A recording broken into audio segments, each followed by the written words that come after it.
Încearcă să fii bun, oricât de greu ți s-ar părea, că poate pentru asta suntem toți veniți aici, să ni se vadă inima, să ni se vadă inima.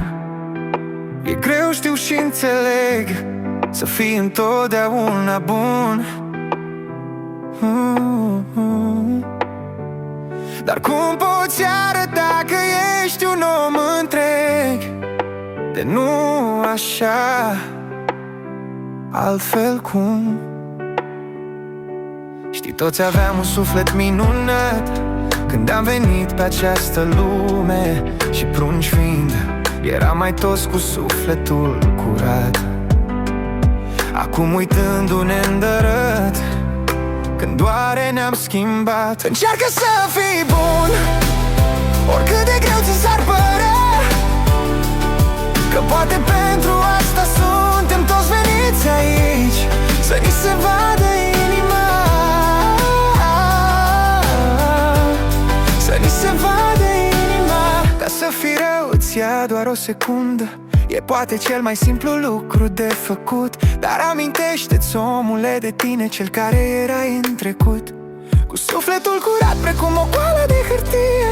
Când mama ta pe lume te-a născut, putea iubi pe toată lumea, și sufletul micuț al tău ar fi încăput tot universul, cu tot ce se află în el. Încearcă să fii bun, oricât de greu ți s-ar părea, că poate pentru asta suntem toți veniți aici, să ni se vadă inima,